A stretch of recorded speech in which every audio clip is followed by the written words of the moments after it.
You ever just look at something and think to yourself, how the hell do people even come up with this? Well, today we will be looking at the best of the best speedruns from every single mainline Mario game, with a bunch of other Mario games thrown in there that you will not want to miss. This is the evolution of all Mario speedruns.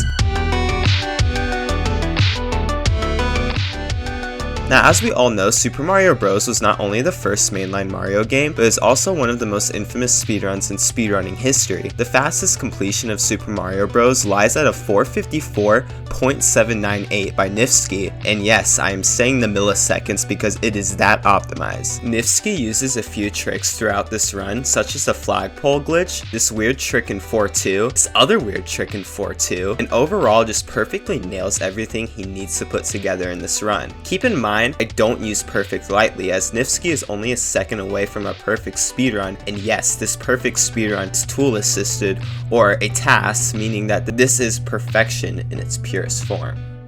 Now, if you think Nifsky is only good at Super Mario Bros. Any percent, well, you'd be foolishly mistaken. Not only does he hold all of these world records, but he holds the world record for lost levels any percent.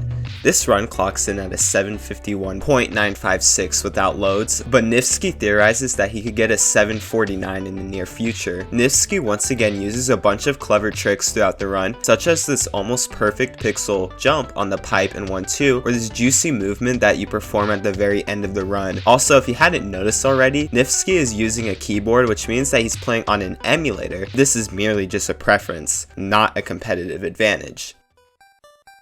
Now, if you think Nifsky doesn't have the Super Mario Bros. 2 world record, well, you'd be right, because that title goes to Cool Kid with a time of a 811.4. Unlike the first Mario Bros. Entry, Mario Bros. 2 introduces us to Luigi, Peach, and Toad as playable characters with unique abilities. Cool Kid uses Toad throughout the majority of the run, as Toad's special ability is speed, but for some levels such as 7-1 where height is more vital, he opts for Luigi. Now, this may sound a bit crazy, but Mario Bros. 2 introduces the idea of picking up things, meaning you can pick up things. In 1-3, Cool Kid picks up this potion that will warp you to an alternate dimension of the level that you are in. He purposely places it on this pipe so that he can just skip his way straight to World 4. He also uses this object in 7-2 to enter the mouth of the Holy Bird faster so he can make his way to the final boss. Overall, this run is near perfection, and even saving a mere second off would be a journey on its own. Despite Super Mario Bros. 3 having more content than Super Mario Bros. 1 and 2, the world record clocks in at a 301.7 by Kudo1K. Now, you can collect 2 warp whistles in the first world, which basically means you can go to world 8 from the beginning of the game. However, Kudo chooses to go to world 7, and I'm just going to show you what he does because my words cannot describe the sheer amount of insanity that is pulled off in this level.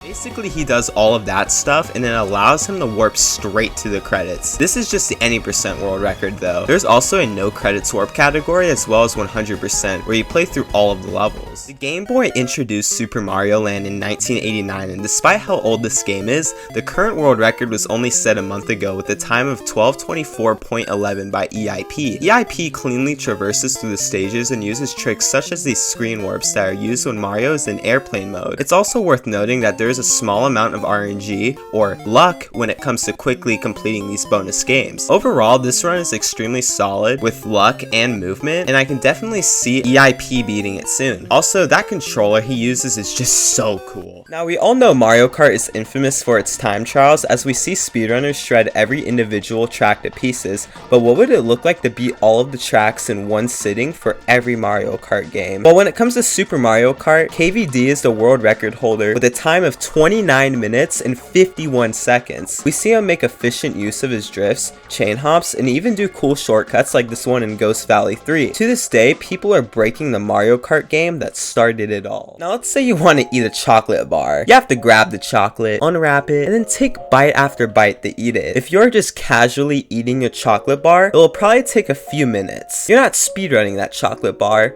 you're just enjoying it like a normal person. Now take a guess how fast Super Mario World can be beaten. It takes 41 seconds to beat Super Mario World. Furious can beat Mario World at least 3 times before I can finish my chocolate bar. It takes 20 seconds to enter the first level, and it only takes another 20 seconds for Mario to just warp straight to the credits. Now surely after Mario World and Mario Bros 3, there's absolutely no possible way a credits warp can be done, and oh, what the fuck? All jokes aside, this world record time of 2:34 by Lekman is seriously impressive, and like Super Mario Land and Mario Bros 3, categories such as glitchless and all levels also thrive. Lekman uses this shell to kill Mario in a certain area and then quickly enters back in the stage to perform this glitch, where Mario just falls straight to the goal. He then goes to the next level and once again purposely dies so that he can have Mario quite literally fall into a different dimension, and well, the rest is history.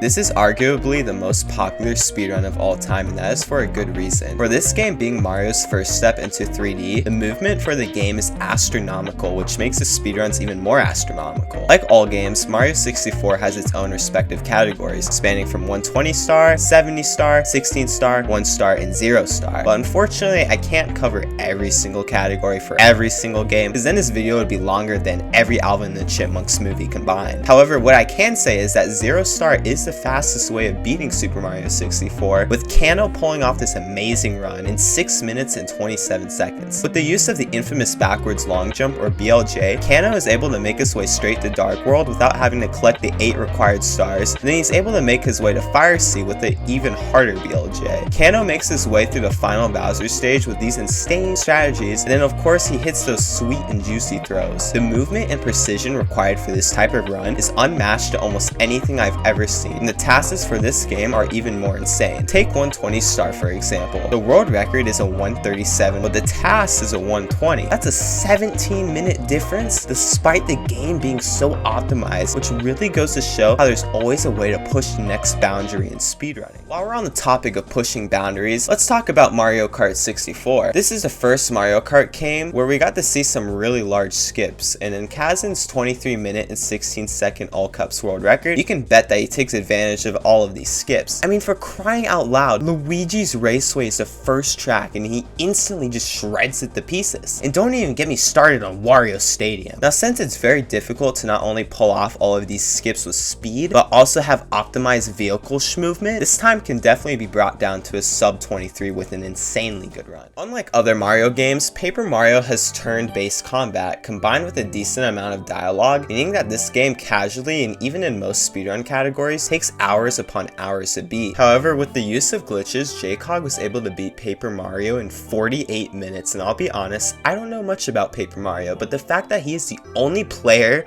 who has managed to put a speedrun of this on speedrun.com is a testament to how hard this speedrun truly is. This is in part due to an insanely absurd credits warp that you have to pull off at the end of the run. Yes, that's right, speedrunners will always find a way to warp straight to the credits no matter what Nintendo does. Now, when I first heard of a Mario Party speedrun, I thought to myself two things. First thing was, how the hell are you supposed to speedrun that? And the second thing was, how the hell are you supposed to speedrun that, comma, with all the luck involved? Well, I'd say Mario Party speedruns can be split into two categories. There's an all board speedrun that obviously require a lot of skill, but copious amounts of luck and patience over the course of hours upon hours. And then there's all mini games, which still does require a bit of luck, but nowhere near as much as all boards. Derbies holds the world record in the mini games category with a time of a 36:09, which is very impressive. Now, there's a lot of Mario Kart Super Circuit runs that don't have any video proof on speedrun.com, but there was this one run that I saw by SU C. Strackham, who completed an All Cups 150cc speedrun in 56 minutes and 17 seconds. Similar to the original Mario Kart, SU optimizes his kart driving skills to the T and makes use of any cuts he can do. Now, before we talk about Super Mario Sunshine, if you are enjoying the video Mario and want to be the sunshine of my life, consider leaving a comment and credit warping your way to that like and subscribe button. With Mario Sunshine being the second open world Mario experience, we are introduced to crazy new movement text involving FLUDD. The any percent world record stands at a 1:13.30 by JJSRL, and although there are a few points in a run that can die purely just to bad luck, for example this Pianta that you can use to make it over to the next section can just decide to not immediately launch you over, which means you have to wait at least 20 seconds for his fat ass to come around again. Regardless of those luck areas, JJ remained very consistent with his movement throughout the run, making for quite a crisp and delicious world record. I mean, just look at this final stage. To pull it off so effortlessly right at the end of a nerve-wracking speedrun is nothing short of impressive. Now I want you to take a guess on who might have the Mario Kart Double Dash world record. Well, his name is Goomba, NL, Goomba from the Mario game, and he set a world record of 32 minutes and 38 seconds in 2019. Now like other Mario Kart speedruns, RNG can play a factor in these runs because you can get blue shelled or green shelled. To top it all off, Goomba pulls off some extremely impressive shortcuts like this one in Bowser's Castle. A 31-minute time is definitely possible, but since this insane world record has already stood for 3 years, I wouldn't count on it happening anytime soon. Now in 2005, New Super Mario Bros. Set off a new series of 2D Mario games, and with that, set off a new generation of speedrunners ready to tackle those games. Glitchman24 holds the world record of a 22:18.250, and yeah, that's right, we're back to saying the milliseconds because this run is insane, and no one is even close to it. And by close, I mean he has the lead by 4 seconds, but 4 seconds is a lot in 2D Mario speedrunning terms. Glitchman uses the blue shell power-up to go very fast near the beginning and middle portion of the run, takes advantage of the warps as per usual in 2D Mario, and pulls off insane tricks such as this one in 8-2.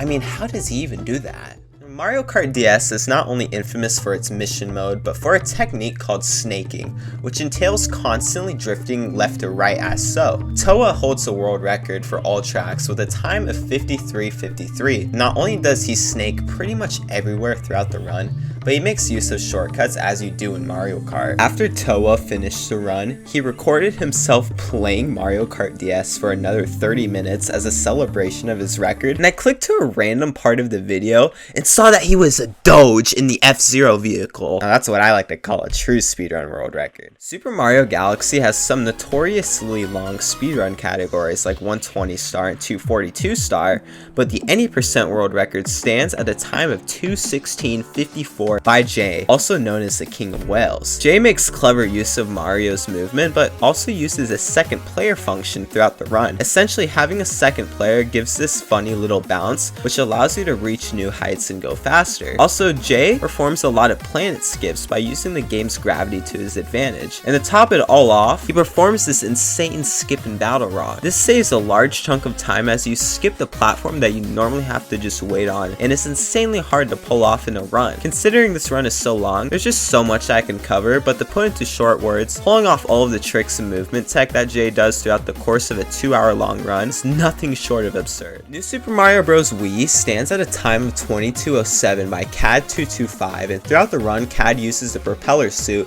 to, well, propel through everything. CAD not only has to play nearly perfect throughout the run, but he has to pull off an extremely hard trick called Bombless 20 minutes into the run that can make or break everything. Hitting Bowser Jr. here looks pretty easy, but the hitbox to do this is insanely small, and you have to do it not only once, but twice in a row. 80% is extremely optimized, but other categories such as all castles and 100% have a tiny bit more room for optimization. Now we all know that Mario Kart Wii is infamous for its insane shortcuts, and Logan makes use of all of them in his all tracks world record of 1 hour, 9 minutes, and 2 seconds. He uses Funky Kong not only because he's a heavyweight character, but because he's the most swag character, let's be honest. Honestly, I think Mario Kart Wii deserves a montage for all of its shortcuts and clever tricks.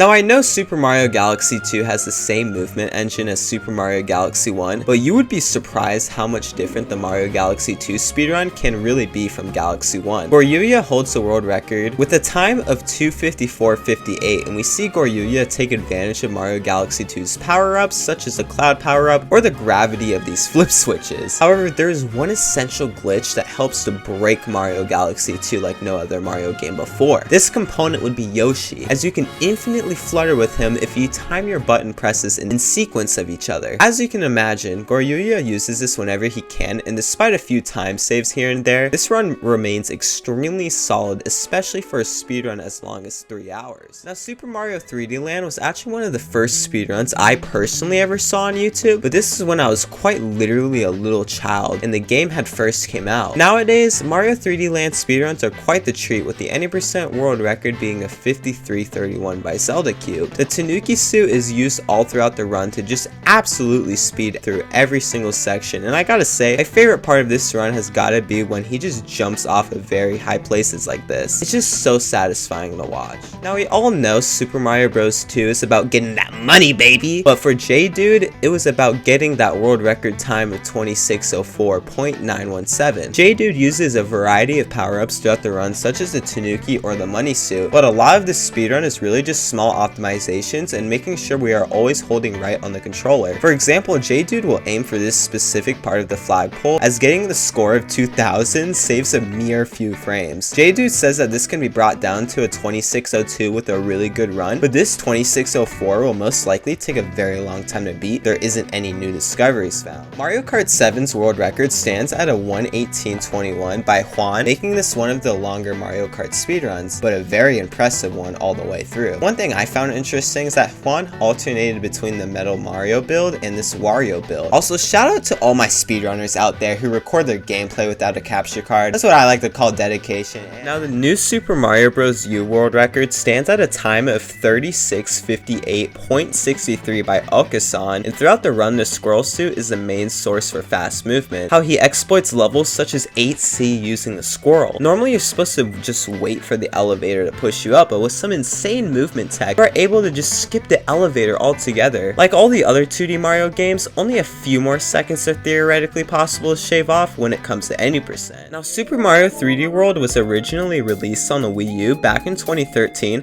but was later put onto the Nintendo Switch. The current 80% world record stands on the Switch at a 1 hour, 26 minute, and 43 second time by Luigi Master 06, and the way Luigi uses not only the various characters' abilities, but the power-ups is nothing short of impressive. Using the cat suit, Luigi is able to chain momentum by doing these cat dives and by also doing something called vectoring. Vectoring just means he moves the character side to side rather than just in a straight line going forward. If you want to learn more about the Mario 3D World speedruns, I actually have a more detailed evolution of these speedruns on my channel, so feel free to give that a peep if you're interested. Now, the original Mario Kart 8 was released near the beginning of the Wii U's life, and in Mario Kart 8 you can do something called fire hopping, which is similar to snaking in Mario Kart DS. However, with Mario Kart 8 Deluxe's release on the Switch, essentially the game got obsoleted altogether. Now, there's plenty of ways to speedrun MK8 Deluxe, but one world record that really stood out to me was this 200cc no items world record of 105.28 by Pianist. And yes, this is measured with in-game time. Given its 200cc, Pianist makes use of shortcuts such as this one in Big Blue, but also makes sure to optimize his lines along with his drifts. Brake drifting is a vital component to playing on 200cc. However, braking does make you brake, so you'll see that Pianist will only be brake drifting when it's faster or absolutely necessary. It amazes me that Pianist can play for an hour straight without making any big mistakes. This game holds a very special place in my heart, as I was a top speedrunner of this game myself. But we're not here to talk about me. We're here to talk about the evolution of the Super Mario Odyssey speedrun. Yeah, that's right. I also have a video on this topic as well. Throughout all of my time in this game, one runner has shown sheer dominance over everyone, and his name would be Tyrone18. He currently holds a 56, 55, and 80%, and for reference on how insane that run is, he lost an average of 2 seconds in each kingdom. Keep in mind that you can lose way more than 2 seconds in each kingdom without even making any mistakes, because just going slow can add up time loss very quickly. Every movement is articulated with exuberance, and he uses tricks such as nut clip, lake clip, and this crazy skip that is pulled off at the end of the run. Tyrone also holds the world record in a few other categories, and Hey There Cool holds the world record in all moons and 100%. Despite Bowser's Fury still being a relatively new game, the 80% speedrun has gotten extremely optimized given the world record stands at a 26:09 by Nintanner, with very little margin for error. Like Mario 3D World, Bowser's Fury heavily emphasizes good cat movement as well as good vectoring. Part of the reason this game got optimized so quickly is the appearances that Bowser will make as you progress through the game. These appearances run on cycles, meaning that Nintanner needs to get as many shines as he can before the next cycle. However, the cycles will allow for more leniency, as you can be a few seconds slow but still make the same cycle, which is why the route has been optimized for the least amount of waiting time in between cycles. Overall, this run is extremely impressive considering the game has been out for such a short amount of time. Now, I couldn't go over every Mario Party game, just like I couldn't go over all of the stories of all the Mario games, because otherwise this video would have been way too long. However, I thought it would be fun to end the video off with the latest Mario Party game, which is Mario Party Superstars. Similar to Mario Party 1, there's an all mini-games category which requires some luck and a lot of skill, and an all boards category which requires a lot of luck, also a lot of skill and patience. Dill Pickle was able to achieve a world record in all mini-games with a time of 1:15:16, and wow, I'd throw my controller at my wall if I ever had to go against the Pickle himself in any of these mini-games. This run is still very improvable as there are not only mistakes but RNG. However, considering that this run has stood for almost a year, it's no easy task to snag this world record. If you enjoyed the video, I strongly urge you to check out the description, and I plan on making a lot of different content in the future, so let me know what you guys want to see, and make sure to hit that subscribe and like button.